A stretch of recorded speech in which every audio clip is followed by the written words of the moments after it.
70 জন নবীর কবর চিহ্নিত আছে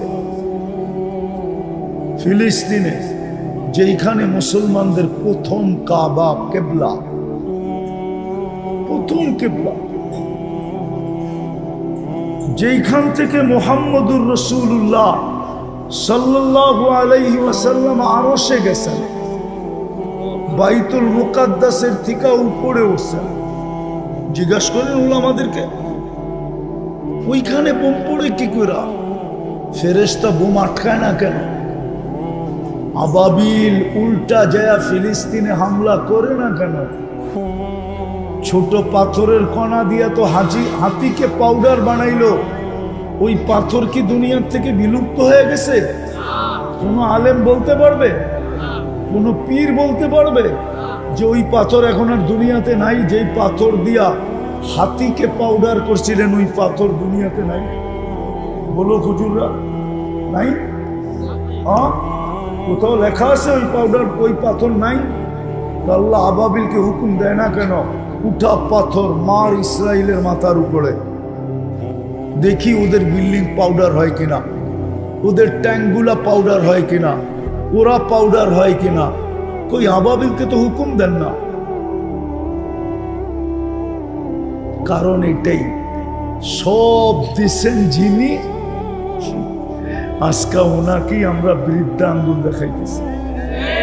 নাইলে 5 বার ডাকে 90% মুসলমান মসজিদে আসে না। 5 বার ডাকে 90% মা বোনরা নামাজ পড়ে না। যার কারণে সবকিছু পাইলাম। বলুক সোনারগাঁও এটা একটা থানা, ঠিক না? কোন মা বোন আমাকে বলুক চিঠি দিয়া যে ওনার বাসর ঘরের শ্বাসটা ফাতেমার মতো ছিল। বলুক কোন পার্লার, বলুক। মুগড়াপাড়ায় তো কয়েকটা পার্লার আছে, একটা না। হ্যাঁ, বৌদ্ধেরহাটের দিকে যাইতো ডজন খানিক আছে। আবার উল্টা দিকে নারায়ণগঞ্জের উল্টা দিকে যাইতো ডজন খানিক আছে। উল্টা দিকে কোনটা? বন্দরের দিকে যাইতে ডজন খানিক আছে, আমি চিনি। কোন পার্লার দেখান আমাকে যেখানে যাওয়ার পরে পার্লাররা বলে এইটা ফাতেমার সাজ, তুমি বাসর রাতে এই সাজটা সাজবে কিনা? কোন পার্লারে তো ফাতেমার সাজ নাই। কোন মা বোন তো আজ পর্যন্ত সাজে নাই। যে কিয়ামতের দিন ফাতেমা যখন জান্নাতে যাইতে থাকবে জান্ডা নিয়া, তো উনিও পিছর থেকে যে এক কাপড় ধরবে। যদি জিজ্ঞাসা করে তুই আমার কাপড় ধরিস কেন? বলে আমি সোনার গার মেয়ে, আমার কাছে কিছু নাই, অবশ্যই কিছু নাই আমার কাছে, কিন্তু একটা জিনিস আছে, সেটা হলো আপনার বাসর ঘরের সাজ আমার ছিল, বিদায় আমি চাই আপনি আমাকে আপনার সঙ্গে নিয়ে যান।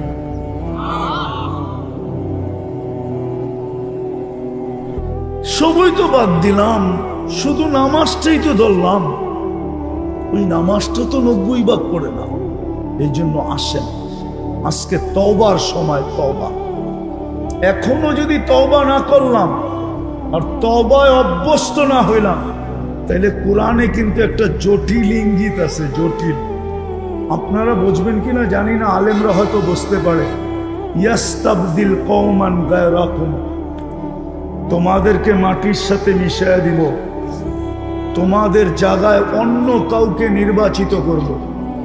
এই জন্য ইতিহাস দেখা যায়, ইতিহাস তাতারিরা যখন মুসলমানদেরকে সমূলে ধ্বংস করতেছিলেন, তাতারিরা, তো মুসলমান এতটুকুই ভীতু ছিল যে কেউ ইসলামের ঝান্ডা উঠাইতে পারেন না। কিন্তু আল্লাহ তাতারিদের ভিতর থেকে একজনকে হেদায়েত দিয়া আবার নতুন করে ইসলামের ঝান্ডা খাড়া করাইছে। ইতিহাস উঠান। চেঙ্গিস খান যখন দুনিয়ার থেকে মুসলমানকে মিটাইতে মিটাইতে সে দুনিয়ার থেকে চলে গেছে, মুসলমান সারা দুনিয়ায় মুসলমান পরিচয় দিতে পর্যন্ত ভয় পাইত। আজকে তো ভয় পায় না, লজ্জা পায়, লজ্জা। আমরা চিনি এই যুবকরা নিজেদেরকে কোনো কোনো ক্ষেত্রে মুসলমান পরিচয় দেয় না, ওর কাছে লজ্জা লাগে, লজ্জা। ও লজ্জা বোধ করে কেননা মুসলিম নামটা একটা কুলসিত নাম সারা দুনিয়ার চোখে, যদিও আল্লাহর কাছে না, রসুলের কাছে না, দুনিয়ার পরিবেশের কাছে। আমরা চিনি, মুসলমান পরিচয় দিতে চায় না। আমি চিনি বহুত বাঙালিকে যারা ইউরোপে যে নাম চেঞ্জ করে ফেলছেন,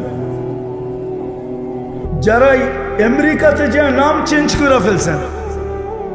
মুসলমান মা বাবা সন্তানের নাম রাখছে অস্ট্রেলিয়াতে সব ইংলিশ নাম, মুসলমান নাম না। আমি চিনি, আমি তো ঘুরি, আমি চিনি, মাঝে মাঝে জিজ্ঞাসা করি, তো যেই নাম বলে কেন রাখছে এটাও আমি ভাবি। তো যেটা বুঝাইতেছিলাম, মেরে দোস্ত, সত্য এটাই, আমাদের যুবকরা আজকে লজ্জা পায়। তো চেঙ্গিস খান যখন মুসলমানকে মিটাইতেছিলেন, তখন আল্লাহ চেঙ্গিস খানের সন্তানের ভিতর থেকে একজনকে হেদায়েত দিয়া সারা দুনিয়া, এমনকি ভারতবর্ষে আমাদের এই দেশে পর্যন্ত 600 বছর রাজত্ব করছে। মুঘলরা কারা? চেঙ্গিস খানের আসল বাড়ি মঙ্গোলিয়ায়। মুঘল তো মঙ্গোলিয়ার থেকে আসছে, চেঙ্গিস খানের সন্তান। আজকেও যদি আমরা তওবা না করলাম, হতে পারে ইহুদিদের স্লোগান সত্য হবে। ইহুদিরা এখন স্লোগান দেয়, স্লোগান দাম্মিরুল মুসলিমিনা কাইফা তুরিদুনা আন তুদাম্মিরুহা। যেমন মনে চায় এখন মুসলমানকে জমিনের সাথে মিটায়া দাও। বলছে কারণ কি? বলছে ওদের মসজিদ গুলা খালি, বাজার গুলা ভরা। আমাদের কিতাবে লেখা আছে যখন ওদের মসজিদ খালি হবে, বাজার ভরা থাকবে, জুমায় মুসল্লি হবে, ফজরে কাউকে টোকায় পাওয়া যাবে না, তখনই ওদেরকে দুনিয়ার থেকে মিটানের মুখ্যম সময়। আজকে তাই তো, ঠিক না? ফজরে মুসল্লি হয়, জুমায় বুমায় হয়, ফজরে জুমার তুলনায় ফজরে কোনো মুসল্লি হয় না।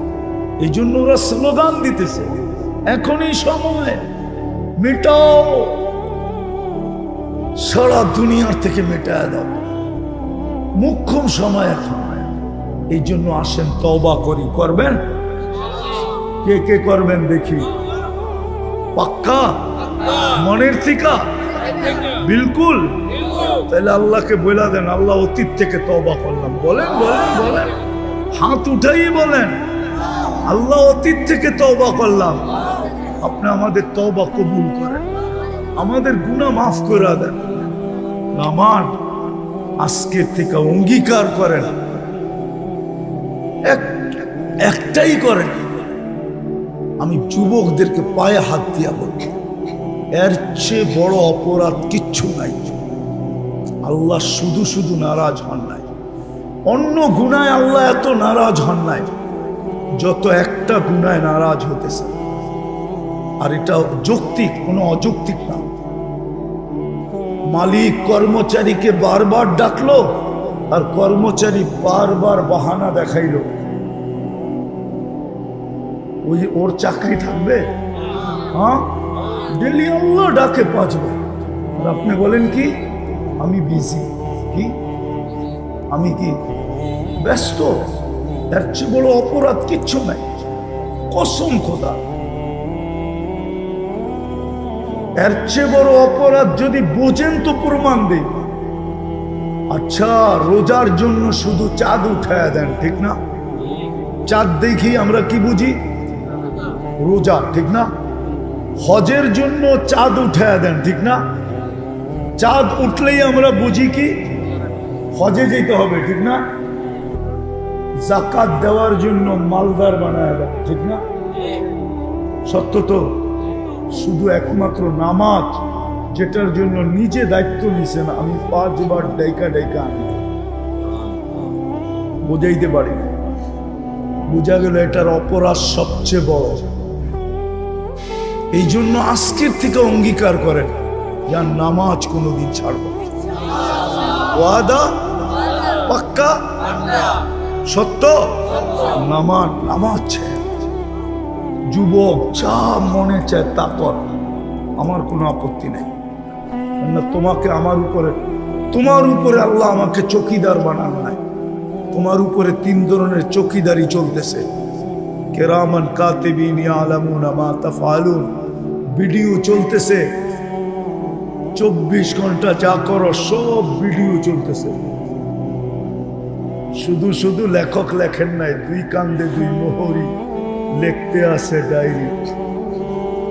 দ্বিতীয় চৌকিদার, মা মিন কওল ইল্লা লাদাইহি রাকিবুন আতীদ। সারা দিন যা বলি 2 ফেরেশতা অডিও করতেছে, অডিও। ইয়ালামু খাইনাতাল আয়ুনি ওয়া মা তুখফিস সুদূর। চোখের ইশারায় যা বুঝাইতে চাই আর মনে সারা দিন যা ভাবি স্বয়ং আল্লাহ সুরক্ষিত করতেছে। বিদায় তুমি কি করো এটা আমার আপত্তি নেই, আমার কোনো সে নাই। কিন্তু তোমার পায়ে হাত দিয়া বলবো কমসে কম নামাজটা ছেড়ে। কি করো এটা আমার বিষয় না, তোমাকে শুধু পায়ে হাত দিয়া বলবো যুবক যে আজকের থেকে আমি নামাজ ছাড়বো না।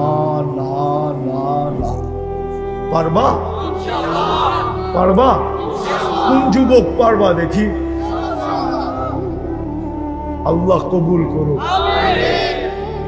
আর একটা কথা বলি শেষ করতেছি, 2টা পরিবেশকে টিকায় রাখবো, তাইলে বাংলাদেশে কোনোদিন বিপর্যয় হবে না। আমি হয়তো না থাকবো। আমি একদিন একটা কথা বলে গেছিলাম সোনারগাঁয়ে, মনে হয় কয়েকদিন আগেই, যে আমার বিশ্বাস, আমার মনে হয় সোনারগাঁর মাটির নিচে সোনা আছে। সোনা হইতে পারে কোনো একদিন, কেননা সোনারগাঁর মানুষ জানে না সোনারগাঁয় কি জিনিস।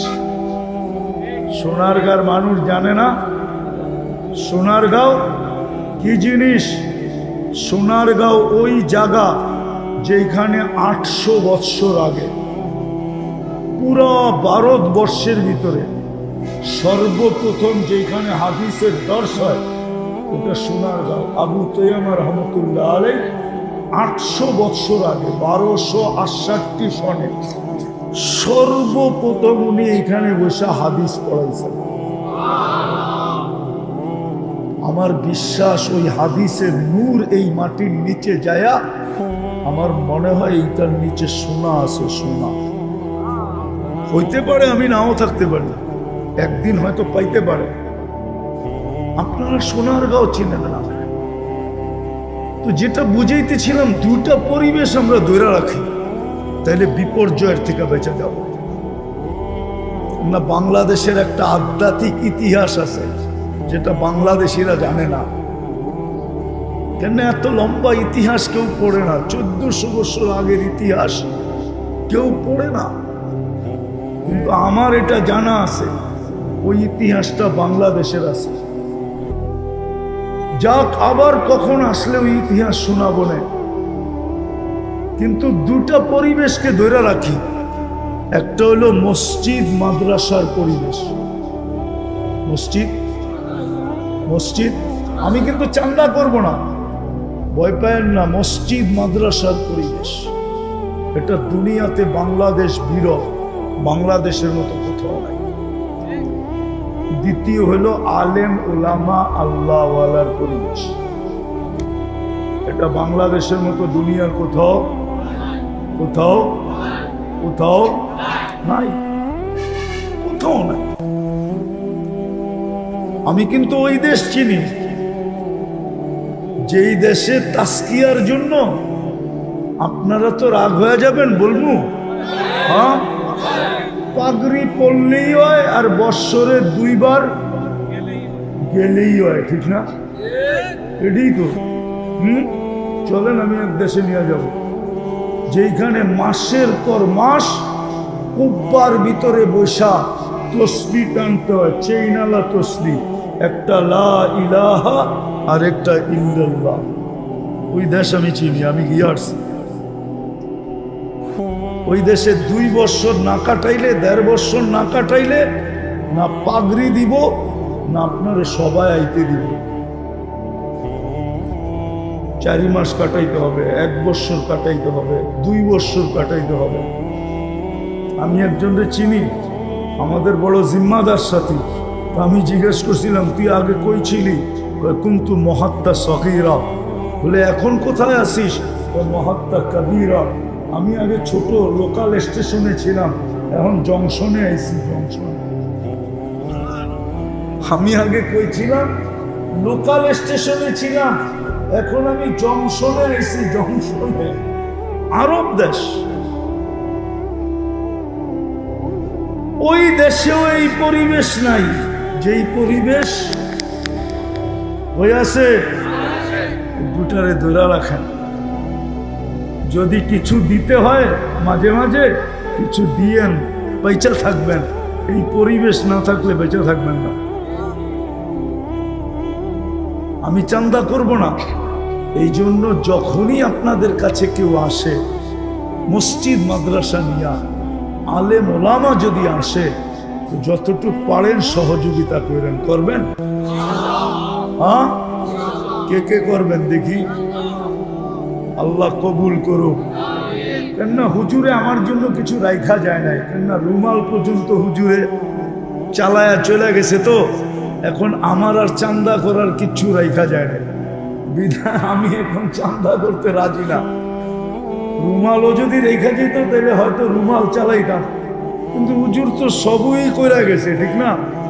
বরিশালের হুজুর, আল্লাহ ওনাকে জাযায়ে খায়ের দেখ, ঠিক না? কিন্তু আমি একটা চান্দা করতে পারি, এটা আমার অভ্যাস, করি আমি। কেননা যোগ বিয়োগ মিলে না। ফিলিস্তিনের জন্য আমরা ব্যথিত, ঠিক না? ব্যথিত না? কিন্তু একজনও তো বলতে পারবে না ডেলি আমি 2 রাকাত সালাতুল হাজত পড়ি। উনিও হয়তো কোন জায়গায় জানি আমার বয়ান শুনছে, ওদিন থেকে পড়া শুরু করছে। আলহামদুলিল্লাহ, একজন তো পাওয়া গেছে। আমরা তো 2 রাকাত সালাতুল হাজত পড়ি না। উচিত ছিল আমাদের জন্য, কেননা 7 সমুদ্র 13 নদীর ওই পারে ফিলিস্তিন। আমরা তো আল্লাহকে বলতে পারতাম যে আল্লাহ, আমরা তো কিছু করতে পারি না, না পাঠানো যায়, না যাওয়া যায়, না খবর নেওয়া যায়, কিছুই তো করা যায় না। আমরা আপনাকে তো বলতে পারি, কি বলেন? আর দ্বিতীয় আরেকটা করতে পারতাম, আরেকটা পারতাম, ডেলি 2 টাকা যদি সদকা দিতাম। কয় টাকা? কয় টাকা? সদকা কিন্তু অ্যাটম বোমের চেয়ে পাওয়ারফুল, এটা জানেন? আপনি বলবেন সদকা ওইখানে যাবে কি করে? না, ওইখানে পাঠানোর কোনো রাস্তা নাই, এটা এইখানেই ব্যবহার হবে। কিন্তু যুবকদের একটা ডায়লগ সত্য, মারমু এইখানে, পড়বো আরেকখানে। আপনি সদকা দিবেন এইখানে, প্রতিক্রিয়া পড়বে কোথায়? ইসরায়েলের মাথার উপরে। ইসরায়েলের মাথার উপরে বলে না, মারমু এইখানে, পড়বো শ্মশানে। ঠিক সদকা দিবেন এইখানে, পড়বে ইসরায়েলের মাথার উপরে যায়। আল্লাহ রসুল হুকুম দিছে, সদকাতু তারুদ্দুল বালা। দিবেন ডেলি 2 টাকা সদকা? কে কে দিবেন? পাক্কা? আচ্ছা চলেন আমরা যাত্রাটা এখান থেকে শুরু করি। এই কুরআনী মাহফিল থেকে, হাফেজদের পাগড়ি অনুষ্ঠান থেকে, যাতে আমাদের সদকাটা কবুল হয়, আর আল্লাহ যেন আমাদেরকে সদকার ফল আমাদের চোখে দেখায়, যে কালকে ইসরায়েলের উপরে পড়ছে আর ফিলিস্তিন স্বাধীন হয়ে গেছে। তো বলতেছি, ওর জানাজা আমাকে কাঁদায় দিছে। আপনজন তো কেউ ছিল না, কেউ কাঁদছে কি কাঁদে নাই আমি জানি না, আমি দেখি না কাউকে কাঁদতে, কিন্তু আমাকে কাঁদায় দিছে। আমি ভাবতে ছিলাম যে এই যুবক মেক্সিকো দিয়ে 25 থেকে 30 লক্ষ টাকা দিয়ে ঢুকছে, 3 মাস জেল খাটছে, বাহির হয়ে আসছে 5 মাস। যদি পার মান্থ $5000 কামায়, তো 5 মাসে $25,000 কামাইছে। এখন পর্যন্ত যে টাকা খরচ করছে ওইটাই তো উঠাইতে পারে নাই, ঠিক না? বাকি আশা কোথায় যে 2 দিন পরেই 2-1 বছর পরেই আমি গ্রিন কার্ড পাবো, বাড়িওয়ালাদের জন্য অ্যাপ্লাই করব, একদিন দেখা যাবে আমার বউ আসবে, আমার মা আসবে, আমার বাবা আসবে, আমার ভাই আসবে, আমার বোন আসবে, আমার পুরো ফ্যামিলিটা আসবে, একদিন আমেরিকাতে আমরা একটা ফ্যামিলি হব।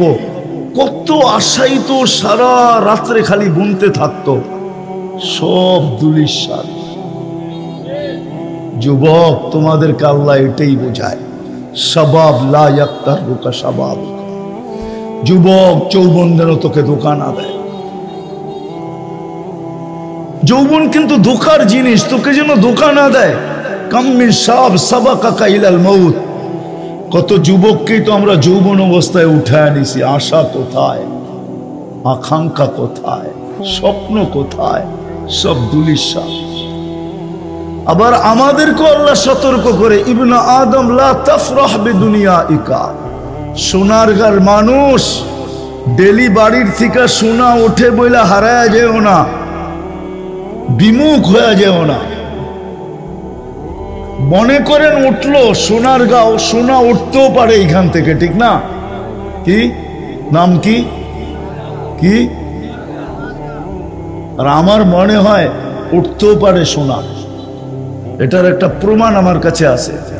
কি আছে? আপনারা জানেন না ওটা, সোনারগাঁর আলেমরাও জানে না, আমার বিশ্বাস। আবার আলেমরা রাগ না হয়ে যায়, আমার বিশ্বাস সোনারগাঁর থেকে সোনা উঠতে পারে। আমার বিশ্বাস সৌদি আরব থেকে যদি তেল উঠতে পারে, সৌদি আরবতে যদি সোনা উঠতে পারে, তাহলে সোনারগাঁর থেকেও সোনা উঠতে পারে। কেননা সর্বপ্রথম হাদিসের দর্শ 1268 সনে কলা কলা রসুলের দর্শ সবক পড়ানো এই সোনারগাঁর থেকে প্রথমে শুরু হয়। আবু তায়ামা রহমতুল্লাহ আলাইহি সর্বপ্রথম হাদিসের দর্শ দিছেন। হাদিসের দর্শ বুঝেন? হাদিসের ক্লাস করাইছেন, হাদিস পড়াইছেন, আল্লাহ রসুলের হাদিস পড়াইছেন 1268 সন, প্রায় 800 বৎসর কাছাকাছি। ওই সময় এখানে হাদিসের দর্শ দিছেন। আর যেইখানে সর্বপ্রথম হাদিসের দর্শ দিছেন, তাহলে আমার মনে হয় ওই হাদিসের দর্শের কারণে এই সোনারগাঁর মাটির নিচের থেকে সোনা উঠতে পারে। সৌদি আরবের থেকে যদি তেল উঠতে পারে, সোনা উঠতে পারে, তাহলে আমার বিশ্বাস জন্ম নেওয়ার কারণে, রসুলুল্লাহর দেশ হওয়ার কারণে, উনি ওইখানে থাকার কারণে যদি ওই জমিন থেকে তেল উঠতে পারে আর সোনা উঠতে পারে, তাইলে ওনার হাদিস যেখানে সর্বপ্রথম পড়ানো হয়েছে এই বাংলাদেশের ভিতরে, বরং বলা যাবে পুরা ভারতবর্ষের ভিতরে সর্বপ্রথম যেখানে হাদিসের দর্শ হয়েছে, এই সোনারগাঁর থেকেও সোনা উঠতে পারে। কিন্তু তালাশ করবে কে, এটা তো আর আমি জানি না। যদি তালাশ করে, একদিন আমার কথা সত্য হইতে পারে যে সোনারগাঁর থেকে এখন সোনা উঠা শুরু হয়েছে। যদিও সোনারগাঁর মানুষ মানবে না আমার কথা। কি মানবেন?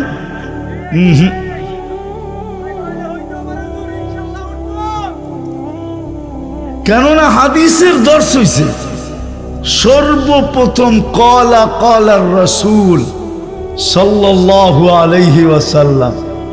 আমার বিশ্বাস হইতে পারে যেটা বললাম, যেটা বুঝাইতে চাইতেছিলাম আমি, ওইটা আজকে বুঝা উঠলে কাজে দিবে, যেটা আমি বুঝাইতে চাইতেছিলাম। এই জন্য আল্লাহ আমাদেরকে বলছেন তোমাদের বাড়ির থেকে সোনা উঠতে পারে, কিন্তু মানুষ হারায় যেও না, বিমুখ হয়ে যেও না, কেননা তুমি চিরঞ্জীব না।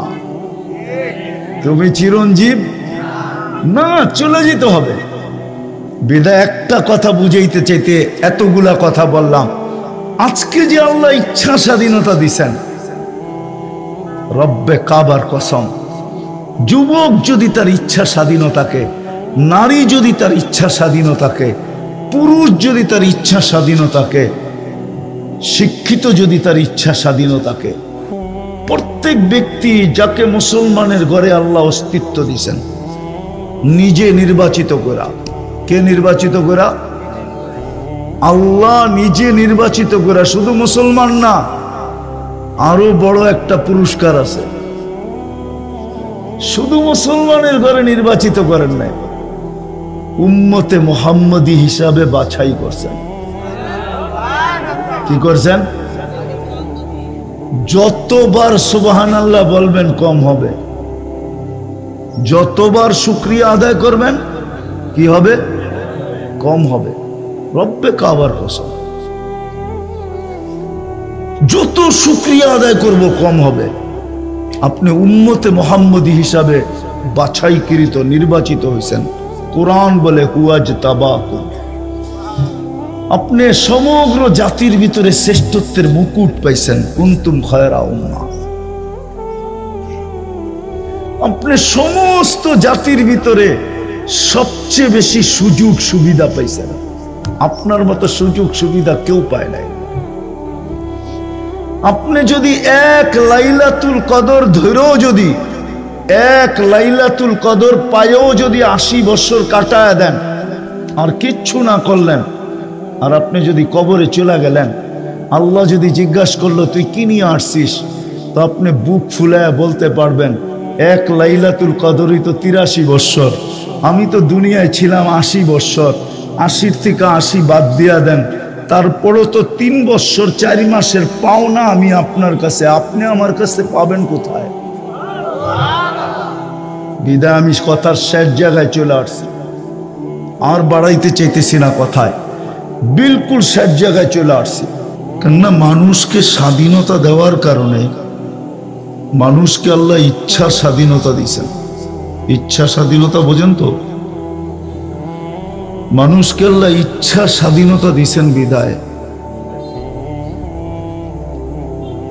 মানুষ এই ব্রেন দিয়ে যা খুশি তা ভাবতে পারে।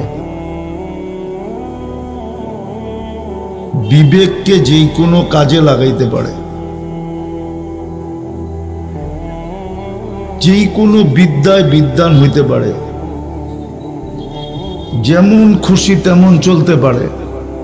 যদি ইচ্ছা স্বাধীনতা না দিতেন, কোনো সৃষ্টিকে আল্লাহ ইচ্ছা স্বাধীনতা দেন নাই। আপনি বিশাল বিশাল সৃষ্টি বলেন আর ক্ষুদ্র থেকে ক্ষুদ্র বলেন, এই পোকা যে উঠতেছে এটাকেও আল্লাহ ইচ্ছা স্বাধীনতা দেন নাই। আবার জিবরিল আলাইহিস সালামকেও ইচ্ছা স্বাধীনতা দেন নাই, মিকাইলকেও ইচ্ছা স্বাধীনতা দেন নাই, ইসরাফিলকেও ইচ্ছা স্বাধীনতা দেন নাই, আজরাইলকেও ইচ্ছা স্বাধীনতা দেন নাই। কোন সৃষ্টিকে আল্লাহ ইচ্ছা স্বাধীনতা দেন নাই। শুধু মানুষকে আল্লাহ ইচ্ছা স্বাধীনতা দিয়েছেন বিদায় বিবেক দিয়ে যা খুশি তা ভাবতে পারে, বুদ্ধি যেই কোনো কাজে লাগাইতে পারে, যেমন খুশি তেমন বিদ্যায় বিদ্বান হইতে পারে। এই ছোট জীবনটা যেমন খুশি তেমন কাটাইতে পারে। আর যদি ইচ্ছা স্বাধীনতা না দিতেন, তো রব্বে কাবার কসম, একজন মানুষ সব ভোগ করবে আল্লাহর, আপনি 24 ঘন্টা কাঠটা ভোগ করেন। এটা মনের থেকে মানেন না মুখের থেকে মানেন? যদি মনের থেকে মানেন যে সবকিছু ভোগ করি কার, ভালো মতে বলেন। আমরা আল্লাহ বলতে চাই না মুখ খুলা। আল্লাহ বললে 40 নেকি মিলে, কয় নাকি? কয় নাকি? আর আল্লাহ বলার 40 নেকি আর অন্য 40 নেকি একরকম না। অন্য 40 নেকি একরকম না। কেননা আল্লাহ হলো আল্লাহর নাম, জাতি নাম। কি নিজের ব্যক্তিগত একটা পার্সোনালিটি আছে না? না নাই? আর নাই আপনার আপনার ব্যক্তিগত একটা পার্সোনালিটি আছে না? তাহলে আল্লাহর নাম যেটা, আমার তো বিশ্বাস যদি কেউ আল্লাহ বলল আর এটা কবুল হয়ে গেল, আমার বিশ্বাস, এটা আমার বিশ্বাস না, ঈমান। এই আল্লাহ শব্দের নেকিটাই যদি এক পাল্লায় রাখা হয় আর সমগ্র জগৎটাকে আরেক পাল্লায় রাখা হয়, তাহলে সমগ্র জগৎটার ওজন যেই পাল্লায় আল্লাহ শব্দটা রাখা হয়েছে, আল্লাহ শব্দের নেকি, এটাকে হেলাইতেও পারবে না, উঠাইবে তো দূরের কথা। এই জন্য আল্লাহ মন দিয়া বলা চাই, যত বলবেন তত লাভ। কথা ঘুরে গেল, কিন্তু যত বলবেন তত লাভ। যত আল্লাহ বলবে তত ভিতরে আলোর বাল্ব লাগতে থাকবে, আলোর বাল্ব। বলতে বলতে বলতে একদিন দেখা যাবে দিলটা এরকম আলোকিত হবে যে আপনি এইখানে বৈশা দিলের জগতের ভিতরে জান্নাত দেখবেন, আল্লাহ দেখবেন, আল্লাহ আল্লাহ দেখা যাবে। যদি বলতে বলতে ভিতরে বাল্ব লাগাইতে পারি, তো যেটা আমি বুঝাইতেছিলাম, একটা জিনিস বুঝানোর জন্য আপনাদেরকে পিছের থেকে নিয়ে যাইতেছি, যে আল্লাহ যদি ইচ্ছা স্বাধীনতা না দিত, তাইলে কোনো ব্যক্তি তার বুদ্ধিকে নিজের ইচ্ছা মতো লাগাইতে পারতো না, বিবেককে ইচ্ছা মতো লাগাইতে পারতো না, বিদ্যাকে ইচ্ছা মতো বিদ্যা শিখতে পারতো না, ইচ্ছা মতো জীবন কাটাইতে পারতো না। ইচ্ছা স্বাধীনতা দিছেন বিদায়। প্রমাণ দিতেছি, আপনি 24 ঘন্টা কাঠটা বুক করেন, কার নিয়ামতের উপরে আপনি বাইসা আছেন? সুস্থ ব্যক্তিটা কার নিয়ামতের উপরে, সুস্থতার উপরে সে সুস্থ আছে? হাটটা গাটটা চেহারাটা দেহটা, যে আপনার হাটটা গাটটা দেহটা, আপনি কার করুণার উপরে, দয়ার উপরে আপনি টিকা আছেন? সত্য তো? সত্য মানেন না? কোত্থেকে মানে? যদি মানতই, যদি সত্যই হইতো, যদি মানতই, তাহলে আমার সমাজের এই পরিস্থিতি কেন হইতো? মুসলমানের ঘরে জন্ম নেওয়ার পরেও এই অবস্থা কেন হইতো? সে তো জন্ম নিছে মুসলমানের ঘরে। কার ঘরে? আপনাকে মুসলমানের ঘরে নির্বাচিত করলো কে? দুনিয়ায় নির্বাচিত হওয়ার জন্য তো কতই তেল মারতে থাকে, ঠিক না? না মারে না? আপনাকে নির্বাচিত করছে কে মুসলমানের ঘরে? ও দুনিয়াওয়ালাদের থেকে আল্লাহ দুর্বল, ঠিক না? ওই দুর্বল এক জায়গায় ইচ্ছা স্বাধীনতা দিছে বিদায়। যদি ইচ্ছা স্বাধীনতা না দিতেন, তাহলে আপনাকেও আকাশের মতো খুঁটি ছাড়া দাঁড় করায় রাখতে পারতেন। আল্লাহ বলে আকাশকে ইচ্ছা স্বাধীনতা দেই নাই, যেইখানে দাঁড়াইতে বলছি ওইখানে দাঁড়ায় আছে। আপনি কি আকাশের চেয়ে বড়? রাগ হয়েন না আমার কথায়, আমি বুঝাইতে চাইতেছি। আর মৃত্যুর আগে বুঝলে কাজে দিবে, মৃত্যুর পরে সবাই বুঝবে। মৃত্যুর পরে লাগবে না, মৃত্যু লগ্নেই বুঝবে। লগ্ন বোঝেন? যখন মালাকুল মউত বুকে হাত দিয়া দিবে তখনই বুঝা ফেলবে, সমস্ত পর্দা সরা যাবে। একদিকে আপনার আমার বুকে মালাকুল মউত হাত দিবে, আর একদিকে পর্দা সরতে থাকবে, আর সচক্ষে দেখতে থাকবে। তখন চিৎকার দিতে থাকবে, রব্বির জিউন, আল্লাহ আমাকে সুযোগ দেন, ফিরত পাঠান। আল্লাহ বলবে, কাল্লা, আর কখনো ফিরত পাঠানো হবে না। তোমাকে বহুত বুঝানো হয়েছে, তুমি বোঝো নাই। তোমাদেরকে বুঝানোর জন্যই তো আমি কালাম পাঠাইছিলাম, নাইলে আল্লাহর কালাম পাঠানোর কি দরকার? আল্লাহ তো আল্লাহ, আল্লাহ তো আল্লাহ তো আল্লাহ। একটা জিনিস দিয়ে বুঝাইতে চাইতেছি, দেখি বুঝে আসে কিনা। আপনি আল্লাহকে যেইভাবে করেন উলামা আছে, জিজ্ঞেস করেন আল্লাহর আলিফ ফালায়া দেন তাইলে লিল্লাহ, তারপরও আল্লাহ আল্লাহ, লিল্লাহি মুলকুস সামাওয়াতি ওয়াল আরদ। আবার লাম ফালায়া দেন, লাহু মা ফিস সামাওয়াতি ওয়াল আরদ। আবার লাম ফালায়া দেন, শুধু হা রাখেন, হুয়াল্লাহুল্লাযী লা ইলাহা ইল্লা হু। আল্লাহ তো আল্লাহ, যেমনি করবেন অমনি আল্লাহ আল্লাহ থাকবে, ঠিক না? কি আল্লাহ আল্লাহ থাকবে? বুঝানোর জন্য বলতেছি, ভালো মতে বুঝেন, মনোযোগ দিয়ে শুনেন, কাজে দিবে, নাইলে একদিন পস্তাইতে হবে। আল্লাহ বলে সমস্যা তো এখানেই হয়েছে, তোকে ইচ্ছা স্বাধীনতা দিছি। যদি ইচ্ছা স্বাধীনতা না দিতাম, সারাদিন বুক করবে আমার আর চলবে গরুর মতো। রাগ হয় না, গরুর যেমন উত্তর নাই, দক্ষিণ নাই, পূর্ব নাই, পশ্চিম নাই, ওরমই তো জীবন কাটাইতেছে, ঠিক না?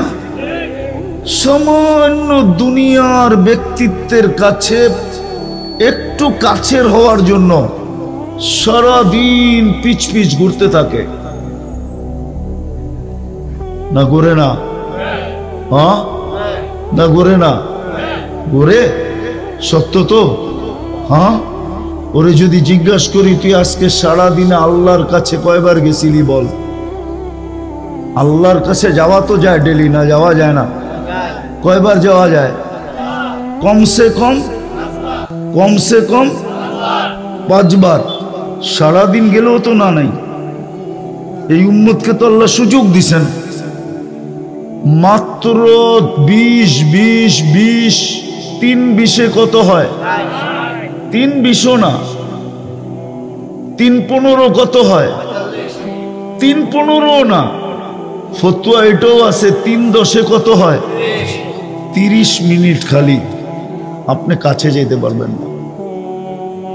30 মিনিট ছাড়া 23 ঘন্টা, 23.5 ঘন্টা ইচ্ছা করলে আপনি কাছেই থাকতে পারেন। এছাড়াও তো আছে, আমি হাদিস দিতেছি, আল্লাহ বলে 24 ঘন্টা তুই আমার মজলিসে থাকতে চাস, তাহলে তোর জন্য আমি সুযোগ দিতেছি, আহলু যিকরি আহলু মাজালিসি। হাঁটতে চলতে উঠতে ফিরতে যে আমার 24 ঘন্টা জিকির করে, সে যদিও জমিনে থাকে, যদিও দোকানে থাকে, যদিও হাটে থাকে, যদিও বাজারে থাকে, যদিও অফিসে থাকে, যদিও আদালতে থাকে, যদিও খেতে থাকে, যদিও খামারে থাকে, যদিও আদালতে থাকে, যদিও মিলে থাকে, যদিও ফ্যাক্টরিতে থাকে, যদিও বাড়িতে থাকে, যদিও ঘরে থাকে, চাই নদীতে থাকুক, চাই আকাশে থাকুক, চাই পাহাড়ের চূড়ায় থাকুক, চাই জঙ্গলে থাকুক, যেখানেই থাকুক না কেন, আহলু যিকরি আহলু মাজালিসি, উঠতে বসতে চলতে ফিরতে যদি আমার জিকির করলো, তো সে আমার মজলিসের লোক হিসাবে গণ্য হতে থাকে। সেজন্য আমার মজলিসে আছে। আমি হাদিসে কুদসি বললাম, কোনো সাধারণ হাদিস না, এটা আল্লাহর বাণী, হাদিসে কুদসি, যেটা আল্লাহ বর্ণনা করছেন, আহলু যিকরি আহলু মাজালিসি, সেজন্য আমার মজলিসের লোক। তো কথার শুরুটা ছিল ইচ্ছা স্বাধীনতা দিছেন বিদায়, বিবেক চিন্তা ক্ষমতা দিয়া যা কিছু চিন্তা করতে পারি, বিবেক দিয়া যা খুশি তা করতে পারি, যেই কোনো বিদ্যায় বিদ্বান হইতে পারি, যেই কোনো শিক্ষায় শিক্ষিত হইতে পারি, যেমন খুশি তেমন চলতে পারি। যদি ইচ্ছা স্বাধীনতা না দিতেন, তাহলে রব্বে কাবার কসম কোন যুবকের ক্ষমতা হইতো না ও যেইভাবে চলে এক শ্বাস ওইভাবে নেয়। কোন যুবকের ক্ষমতা হইতো না ও যেইভাবে চলে। আজকাল আমাদের যুবক সমাজ যেইভাবে চলে, এক শ্বাস নেওয়ার ক্ষমতা হইতো না, এক কদম চলার ক্ষমতা হইতো না। আল্লাহ প্রমাণ দিছেন, উনজুর ইলাস সামাই ওয়া ইরতিফাইহা, আকাশটা দেখ, ইচ্ছা স্বাধীনতা ওকে দেই নাই, বিদায় ওই খুঁটি ছাড়া দাঁড়ায়া থাকতে, খুঁটি ছাড়া নিজের অস্তিত্বকে ধরে রাখতে বাধ্য। কি আকাশকে কাগজ দিয়া বানানো? কাগজ দিয়া? মোটা কতদিনের রাস্তা জানেন? শুধু মোটা হইল 500 বৎসরের রাস্তা। মোটা মোটা মোটা, ও তো খুঁটি ছাড়া নিজেকে ধরে রাখছে। এক সুতা নিচে নামার ক্ষমতা নাই। সূর্যকে স্বাধীনতা দেন নাই। ও আপনাদের দুনিয়ার থেকে 9,30,00,000 মাইল দূরে। ভালো মতে বোঝেন কিন্তু, ঘন্টায় দৌড়াইতেছে 60,000 66,000 কিলো, 66,000 মাইল ব্যাগে। 66,000 মাইল ব্যাগে দৌড়াইতেছে। কি করতেছে? দূরত্ব কত দুনিয়ার থেকে? 9,30,00,000 মাইল দূরে। বড় কত দুনিয়ার থেকে? 13 লক্ষ গুণ বড়। ও 1 ইঞ্চি নিচে নামার ক্ষমতা নাই।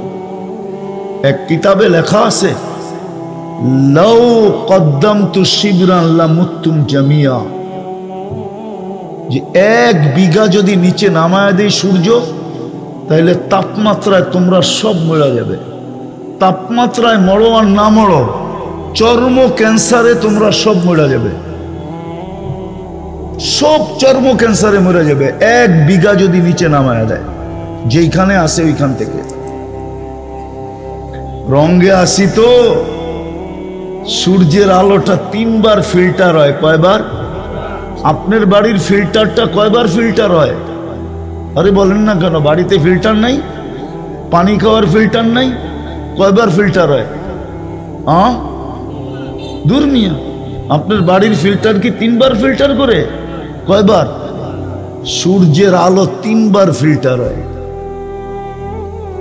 আপনার বিজ্ঞানকে জিজ্ঞেস করেন, 3 বার ফিল্টার হওয়ার পরে দুনিয়াতে আলোটা আসে। আর যদি ডাইরেক্ট পাঠাইতেন তাহলে এতদিনে সাফা। এতদিনে কি? ঢাকায় শব্দ বোঝেন তো? এতদিনে সাফা। যদি ইচ্ছা স্বাধীনতা না দিতেন তাহলে যুবক এই বেশে ঘুরতে পারে না। ও নির্বাচিত মুসলমানের ঘরে। কার ঘরে? কি মুসলমানের ঘরে নির্বাচিত হওয়ার বেনিফিট জানেন? আপনি কতটুকু বেনিফিট ভোগ করতেছেন? প্রথম বেনিফিট বলতেছি, শুধু আপনি না, হাদিসে আছে যতক্ষণ পর্যন্ত একজন মুসলমান থাকবে ততক্ষণ পর্যন্ত কিয়ামত হবে না। শুনেন না এই পর্যন্ত? একবারও শুনেন নাই? তাহলে আপনি ভাবেন একজন মুসলমানের ভ্যালু আল্লাহর কাছে কত। একজন মুসলমান থাকলেও কি হবে না? কি হবে না? তাইলে আপনার ভ্যালু কতটুকু? আপনার কারণে পালতেছে, সারা দুনিয়ার সিস্টেমকে চালাবে যতদিন পর্যন্ত আপনি বেঁচে আছেন। সারা জগতের সিস্টেম চালাইতে, একটা সংসার চালাইতে যে চুল পাইকা যায়, ঠিক না? না পাকে না? কোমর ঝুঁকা যায়। সব সিস্টেম আল্লাহ চালাবে শুধু একজন মুসলমানের কারণে। ভাবছেন কোনোদিন আপনার ভ্যালু কত? এটা তো দুনিয়ার ভ্যালু। আখেরাতের ভ্যালু জানেন কি?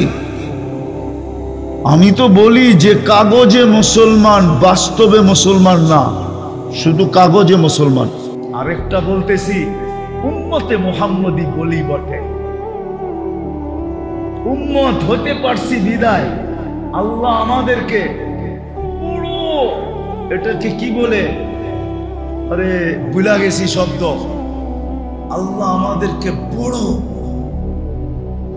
বড় পুরস্কার দিছেন, বড় বড় ছাড় দিছেন, বড় ছাড়। 1.25 লক্ষ উম্মতের ভিতর থেকে কাউকে দেন নাই। আল্লাহ এই উম্মতের কানে কানে বলে দিছেন, ওয়ায়াফু আন কাসীর, তোর অধিকাংশ গুনাহ আমি এমনি মাফ করে দেই। এমনি ইয়াফু আন কাসীর। এই উম্মতকে আল্লাহ বড় মর্যাদা দিছেন, বড় সুযোগ দিছেন। সুযোগ কি? বড় বড় সুযোগ দিছেন। তোমার অধিকাংশ গুনাহ মাফ করে দেই আমি। আল্লাহ বাকি যে থাইকা যায়, আল্লাহ আরো রাস্তা বলছেন। মসজিদের দিকে হাঁটলে কিছু মাফ করে দেই, মুসাফা করলে কিছু মাফ করে দেই, উজু করলে কিছু মাফ করে দেই। এসব হাদিসের শব্দ বলতেছি আমি। মুসাফা করলে কিছু মাফ করে দেই, উজু করলে কিছু মাফ করে দেই, মসজিদের দিকে হাঁটলে কিছু মাফ করে দেই। বাইর জন্য যদি দাঁড়ায় থাকো, বাইকে মসজিদে নিয়ে যাওয়ার জন্য বাড়ির সামনে যদি কিছুক্ষণ দাঁড়ায় থাকো, তো কিছু গুনাহ মাফ করে দেই, কিছু গুনাহ। এমনকি একজন আরেকজনকে দেখা যে মুস্কি হাসি দাও, তখনও কিছু মাফ করে দেই। এক নামাজের থেকে আরেক নামাজে ঢুকলে এই সময়ও কিছু মাফ করে দেই। নামাজ পড়লে পুরাটাই মাফ করে দেই। যেই আল্লাহ আমাদেরকে রসুলের কারণে এই সুযোগগুলা দিলেন, কোন উম্মতকে দেন নাই। কোন উম্মতকে কসম খোদার দেন।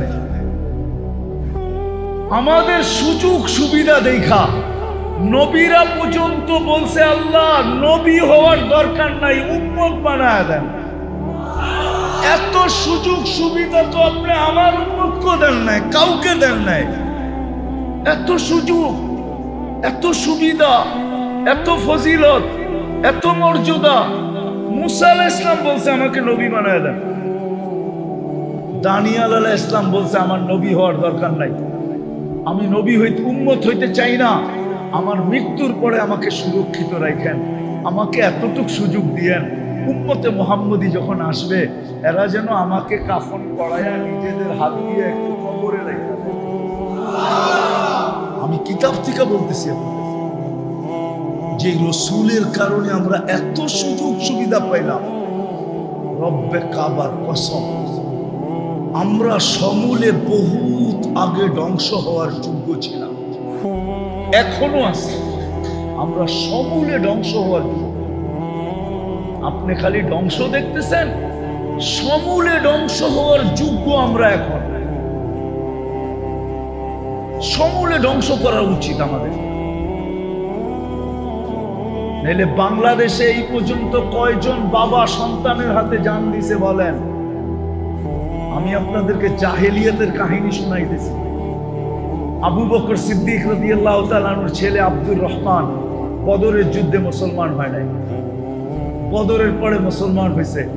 তো বাপ বেটা বৈশা গল্প করতেছে, আব্বা বহুতবার বদরের দিন তুমি আমার তলোয়ারের নিচে চলে আসছিলা, কিন্তু আমার ভিতর থেকে বারবার আওয়াজ আসতেছিল, আব্দুর রহমান বাপের উপরে তরবারি উঠাবি তো উঠাবি কি করে? যতবার আমি হাত আগে নিতে গেছি আমার মন আমার হাতকে সরায়া দিছে যে বাপের উপরে হাত উঠাবি কি করে? ওটা তো জাহেলিয়াতের যুগ, অজ্ঞতার যুগ। বাংলাদেশে এই পর্যন্ত কয়েকজন মা বাবা সন্তানের হাতে জান দিছে বলেন? দেয় নাই? পেপারে আর কয়টা আসে? যুবক, তোমাদের পায়ে হাত দিয়া বলি, তোমরা একজন হাত উঠায়া বলো যে আমি মা বাবার সাথে চোখ গরম করে কথা বলি না। একজন হাত উঠায়া বলো। চ্যালেঞ্জ, যদি তোমরা একজন হাত উঠায়া বলতে পারো যে আমি মা বাবার সাথে কর্কশ ভাষায় কথা বলি না, চোখ বড় করে কথা বলি না, মা বাবাকে ধমকায় বলি না, একজন হাত উঠে আমাকে দেখো। যখন সন্তান মা বাবার উপরে চোখ বড় করে, রব্বে কাবার কসম উচিত ছিল জমিনটা ফাটা যাক আর তুমি ভিতরে চলে যাও। তুমি চিনো মা বাবাকে? ওয়াসাইনাল ইনসানা বিওয়ালিদাইহি ইহসানা। যেই মা তোমাকে রক্তগুলাকে দুধ বানায় খাওয়াইছে, দুধ বানায়, তুমি দুধ খাওয়ায় মার রক্ত খাইছো, রক্ত। যতদিন পর্যন্ত মা বাচ্চাকে দুধ খাওয়া হিমোগ্লোবিন বাড়ে না, ডাক্তার থাকলে আমার কাছে আসো। যতদিন দুধ খাওয়ায় ততদিন হিমোগ্লোবিন বাড়ে না। হিমোগ্লোবিন রক্তের কারণে বাড়ে, কেননা বাচ্চা খায়া ফেলে, কোত্থেকে বাড়বে? ওই বাবা, এইখানে বাবা আছে, বাবা থাপ্পড় খায়া সারাদিন বাড়িতে ফিরে, কাউকে বলে না, তারপর সকালবেলা অটোটা নিয়ে বাহির হয়। চুপে যদি কানে জিজ্ঞাসা করে কাল না থাপ্পড় খাইলি, আজকে আবার অটো, তো চোখে পানি ছাড়া বলবে বাচ্চা আছে কি করবে, বিবি আছে কি করবে, বাচ্চা আছে কি করব, বিবি আছে কি করব। তুমি জানো না তোমার বাবা তোমাকে কি কষ্ট সহ্য করে পালছে? একজনও তো তোমরা হাত উঠাইতে পারলা না। তুমি চোখ বড় করো মানে আরশ কাঁপায় দাও। উচিত ছিল তোমাকে জমিন গিলা ফেলানো, কিন্তু কেন গিলে না? মুহাম্মদুর রাসূলুল্লাহ সাল্লাল্লাহু আলাইহি ওয়াসাল্লাম দোয়া করে বলছিল, আল্লাহ আমার উম্মতকে সমূলে ধ্বংস করেন না।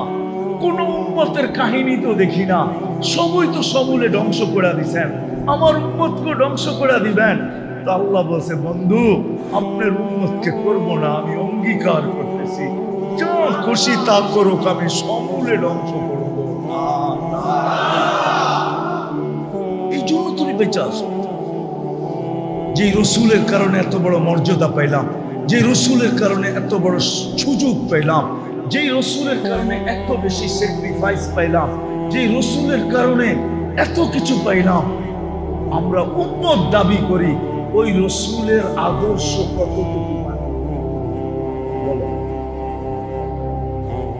বলো, ওই রসুল তো শুধু কাঁদে নাই, দুনিয়াতে থাকতে কাঁদে নাই, দুনিয়ার থেকে যাওয়ার সময় কাঁদতে ছিল, এখনো কবরে কাঁদতেছে, এখনো কবরে কাঁদে, এখনো রব্বে কাবার কসম, এখনো কবরে কাঁদে, এখনো। আবুল সামরকান্দি লেখছেন, কবর থেকে উঠবে কাঁদতে কাঁদতে। কোন আলেমের তাহকিক করতে হলে আবুল সামরকান্দির কিতাব পড়ো। আমি কিতাবের নাম বলবো না, ওরা দেখো। আবুল সামরকান্দি রহমতুল্লাহ আলাইহি লেখছেন, রসুল কবর থেকে উঠবে, ওহুয়া ইয়াবকি ওয়া ইয়াকুল, জিবরিল ময়দান তো খালি, উম্মত কই। কারণ আল্লাহ রসুলের আগে কাউকে উঠাবে না। আল্লাহ সর্বপ্রথম রওজা থেকে উঠবে, না কোনো রসুল, না কোনো নবী, না কোনো উম্মত, আমাদের নবীজি প্রথম উঠবে। উঠেই ময়দানের দিকে দেখা চোখের পানি ছেড়া দিয়া বলবে, জিবরিল আইনা উম্মতি, আমার উম্মত কই, ময়দান তো খালি। কিয়ামতের মাঠে তোমার জন্য 3 জায়গায় দৌড়াবে। সমস্ত নবী রাসূলরা চিৎকার দিবে, আল্লাহ আমাকে বাঁচা। এমনকি কোন নবী রাসূল মার কথা বলবে না, বাবার কথা বলবে না। হাদিসে আছে মুসা আলাইহিস সালাম সুস্পষ্ট বলবে, লা আসআলুকা উম্মি ওয়ালা আসআলুকা উখতি, বোনকেও চাই না, মাকেও চাই না, আসআলুকা নাফসি, আমাকে বাঁচা। ওই দিন তো তোমার আমার নবী চিৎকার দিয়া বলবে, রব্বি উম্মতি উম্মতি উম্মতি উম্মতি উম্মতি। একটাই শব্দ মুখে থাকবে, রব আমার উম্মত বাঁচা, উম্মত বাঁচা। আজকে ওই নবীর আদর্শ কতটুকু মানি বলেন? আপনি নির্যাতিত হবেন না তো কে হবে? আল্লাহ তো আমাকে এটাই বলে যে ওরা মুসলমান দাবি করে, ইসলাম কতটুকু আছে জিজ্ঞাসা করে। উম্মত বলে, কিন্তু আমার বন্ধুর আদর্শ কতটুকু মানে জিজ্ঞাসা করে। মাইনা দিতে বল, মানতে বল, আমি আল্লাহ চলে আসবো। রাগ হয় না, আমি কারো বিরোধিতা করতেছি না। আপনারও তো ফিলিস্তিন নিয়ে চিৎকার দেন মিডিয়ায় দেখা, আমার মতো 14 বছর আগে ফিলিস্তিন আপনারা চোখে দেখেন। আমি 14 বছর আগে ফিলিস্তিন দেখলাম, 2 চোখে। কিয়ামতের মাঠে ফিলিস্তিনের মাটি বলবে যে এই ব্যক্তির পাড়া আমাদের এখানে ছিল, আমি জুতা দিয়া পাড়ায় আসছি, আমার পদধ্বনি ফিলিস্তিনে আছে, আমি ফিলিস্তিন চিনি। তো আজকে চিৎকার দিতেছেন? আমি তো মিডিয়া না চোখে দেখা যে ফিলিস্তিন জিনিসটা, দুনিয়ার সবচেয়ে বেশি আবাবিলের বসবাস ফিলিস্তিনে। শামে শামে শাম, পুরান শাম, যেটার ভিতরে ফিলিস্তিন সবচেয়ে বেশি আবাবিল বসবাস করে। আল্লাহ হুকুম দেয় না কেন? দিবে কিভাবে? আমরা মুসলমান দাবি করি, কিন্তু ইসলাম নাই। ইসলামের একটা জিনিসই যদি থাকতো, নামাজ। নবীর আদর্শ নাই, যদি একটা আদর্শই থাকতো, একটা। কয়টা? নবীজি তো দুনিয়াতে পা রাখতে দেরি, সেজদা করতে দেরি করেন। উনি মার পেটের থেকে বাহির হওয়ার সাথে সাথে চাদরে রাখা হয়েছে, ডাইন দিক হয়ে লম্বা সেজদা করছেন। উম্মতকে বুঝাইছেন, উম্মত সবকিছুর চাবিকাঠি কিন্তু নামাজ। মেসেজ দিছেন, যাওয়ার সময় বলছেন আসসালা আসসালা। একটাই আদর্শ যদি পালন করতাম 100-এ 100, মা বোনরা যদি করতো, পুরুষরা যদি করতো, যুবকরা যদি করতো, বৃদ্ধরা যদি করতো, সবাই যদি করতাম, আজকে নবীর ইজ্জত রাখি। আসেন, আমার কথা শেষ, আর লম্বা করতে চাইতেছি না, ইজ্জত রাখি নাই। আসেন, মনে হয় এই জন্যই আল্লাহ আজকে প্রোগ্রামটা নিয়ে আসছেন, যে না, এই প্রোগ্রাম বাইরে হতে দেওয়া যাবে না, এই প্রোগ্রাম তো আমার ঘরেই হবে। বিদায় আসেন, আজকে মনের থেকে তওবা করব। করবেন? যে আল্লাহ আমরা বড় ভুল করে ফেলছি। করবেন? কে কে করবো দেখি? হ্যাঁ, পাক্কা? যুবকরা কি বলে? পাক্কা? তাইলে বইলা দাও, আল্লাহ আমরা কিন্তু আপনার ঘরে বসে তওবা করতেছি, আপনি আমাদের তওবা কবুল করেন, আমাদের পিছের গুনাহ খাতাকে মাফ করে দেন, আপনি আমাদের সাহায্যে নাইমা আসেন। অঙ্গীকার করি আজকের থেকে নামাজ ছাড়বো, ছাড়বো, ছাড়বো, ছাড়বো। আমার মুসলমান আজ ফিরে আসো। বেশি করতে হবে না, আমি বললাম না 100% মুসলমান দুটা কাজ করো। 100-তে 100 মুসলমান দেশ সরকারিভাবে ঘোষণা দিয়ে তওবা করো যে আমরা আল্লাহর কাছে ভুল করে ফেলছি। তওবা করো, তওবা ডে উদযাপন করো, তওবা ডে। যেরকম আমরা কিছু দিন মানাই না, আরে বুঝছেন তো আমার কথা, কিছু দিন উদযাপন করি না, না করি না? পয়লা বৈশাখ করি, ঠিক না? কিছু দিন উদযাপন করি না? সরকার, সারা মুসলিম সরকার একটা দিন নির্ধারণ করুক যে আজকে আমাদের তওবা ডে, আমরা সব আল্লাহর কাছে তওবা করব। আল্লাহর কাছে কি করব? আল্লাহ মনে হয় দুর্বল হয়ে গেছে, ঠিক না? আমেরিকার লোকে মনে হয় পাইরা উঠবো না, ঠিক না? বয়স হয়েছে না? বয়স হয় নাই না? আসতে কইতেছে সবাই, বয়স হয়েছে না? মনে হয় আমেরিকার লোকে পাইরা উঠবো না, ঠিক না? রাশিয়ার লোকে পাইরা উঠবো না, ঠিক না? নাইলে পাঠায় না কেন, ঠিক না? পারবো? বিশ্বাস হয়? হ্যাঁ, রব্বুনাল আন কামান কান। আমাদের রব ওই রব যে আগেও যেরকম ছিল এখনো ওরকম। আমাদের রবের ভিতরে কোনো চেঞ্জ নাই, খাজিনায় কোনো চেঞ্জ নাই। আল্লাহর তো শুধু হুকুমের দরকার। কিসের? কিসের? কিসের দরকার? শুধু হুকুমও না, ইচ্ছার দরকার। ইদা আরাদা শাইআন আন ইয়াকুলা লাহু কুন ফায়াকুন। কিন্তু আমরা বাঁচতেছি আল্লাহ পাইরা উঠবো না, বুড়া হয়ে গেছে, নাউজুবিল্লাহ, বয়স হয়ে গেছে, ঠিক না? বাজেটে মনে হয় ঘাটতি হয়ে গেছে, ঠিক না? আল্লাহ ওরকমই আছে, শুধু আমাদের তওবা করে ফেলতে হবে। আজকের থেকে 5 ওয়াক্ত 100% মুসলমান নামাজ পড়ো আর ইহদি গায়রিল মাগদুবি আলাইহিম ওয়ালাদ-দাল্লিন